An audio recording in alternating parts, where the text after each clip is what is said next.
there's a serious debate brewing in the heart of Jamaican athletics. And no, it's not about using Bolt or Asafa Powell this time. The track world is currently divided over two of the brightest young sprint stars coming out of the island, Kishane Thomson and Oblique Siville. Who is truly the next Jamaican sprint king?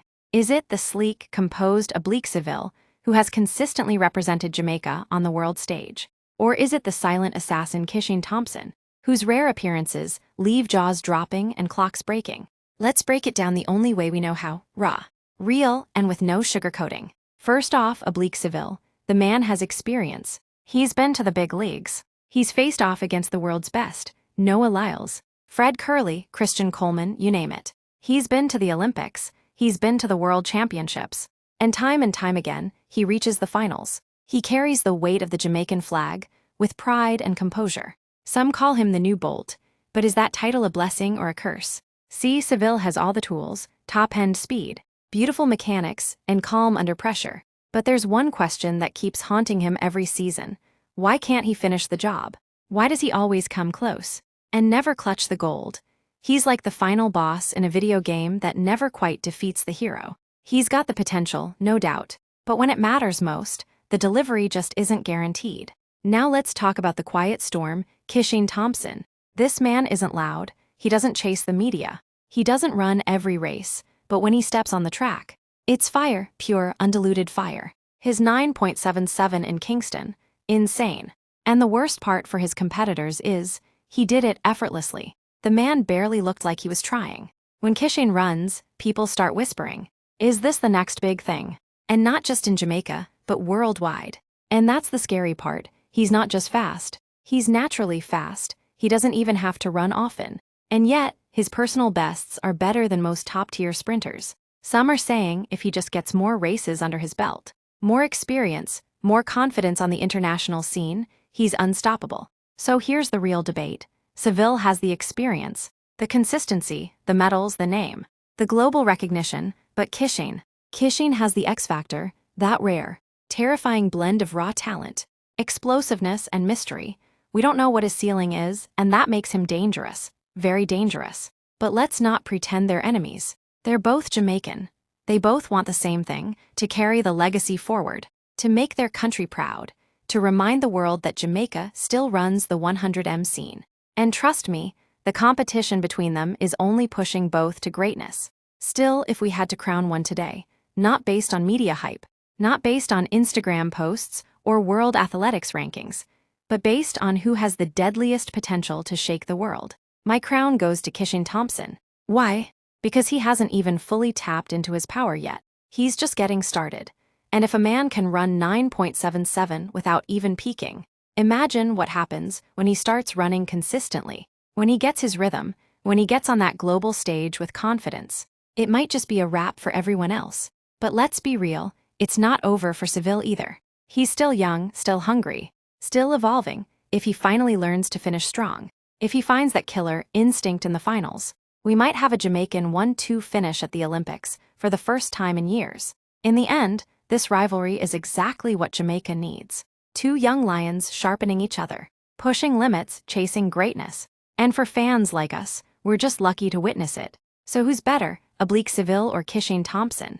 Right now, I say Kishane has the edge. But come Paris 2025, we'll all have front row seats to find out the real answer. Now let's dive deeper. What's happening beneath the surface? Why is the debate between Kishane Thomson and Oblique Siville shaking up the Jamaican sprint world? Because we are witnessing two elite sprinters in their prime, but with completely different trajectories. Oblique Siville has consistency on his side. He's been on the big stage. He's been in multiple world championship finals. He even ran 9.86 seconds in 2023 and was just one step away from the podium multiple times. You know what you're getting with Seville.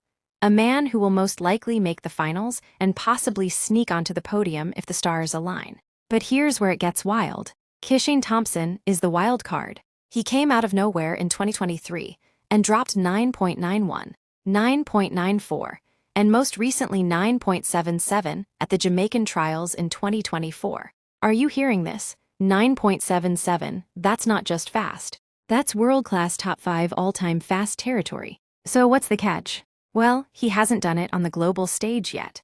No World Championship final. No Olympic final. No pressure-filled last 40 meters with the world watching. And that's where the argument truly begins. Kishane Thomson has the speed. Oblique Siville has the experience.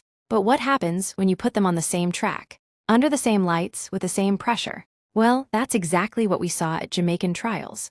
And Kishane didn't just win, he dominated. Seville was left behind. And that performance changed everything. Now people are saying, is Oblique overrated? Is Kishane the real king of Jamaican sprinting now? Was Seville only shining because Kishane wasn't fully active yet? Look, it's fair to question Seville. He's been given every opportunity to be the next Bolt, the next Johan Blake, the next Asafa Powell. But when the moment comes, when it's time to deliver that killer last 20 meters, he just seems to fall short. Meanwhile, Kishane Thomson looks like a new era Asafa Powell, but with possibly more composure and fewer injuries. But don't forget, Seville made the 2022 and 2023 World Finals and beat big names like Trayvon Bromell and Christian Coleman along the way. He's not a pushover. He's battle-tested. He's experienced. But if you're asking who has the highest ceiling, who has the potential to run 9.6 or even 9.5 one day, that answer is Kishane Thomson. So let's just say what everyone's thinking. What if Thompson goes to the Olympics and gets gold? What if Seville doesn't even make the final? What happens to the narrative then? And let's flip it. What if Seville surprises everyone and finally medals? What if Kishane cracks under pressure? You see, that's what makes this battle so intense. It's not just about who's faster. It's about who shows up when it matters most. So based on all the stats, races, mental strength, and potential, if we had to crown the current king of Jamaican sprinting between the two, Kishane Thomson takes the throne. Yes, Seville is the veteran. Yes, he's reliable. But Thompson has shown something special, a type of raw, effortless power that you only see once in a generation. And unless Seville finds another gear, Kishane is about to leave him in the dust. But let's not rule anything out. The Olympics are coming. The world stage is waiting. And one of these two Jamaican giants will rise. Only time will tell who the real lion of Jamaican sprinting truly is. So whether you're Team Oblique Siville or Team Kishane Thomson, one thing is undeniable. The future of Jamaican sprinting is on fire. These two warriors are not just racing for medals. They're racing for legacy, for respect, and for that title of being Jamaica's next great king of the track. Oblique has the calm, controlled energy of a veteran. He's been there, faced pressure, and delivered when it mattered. Kishane, he's the storm, explosive, hungry, unpredictable, a man who doesn't just want to win. He wants to shock the world while doing it.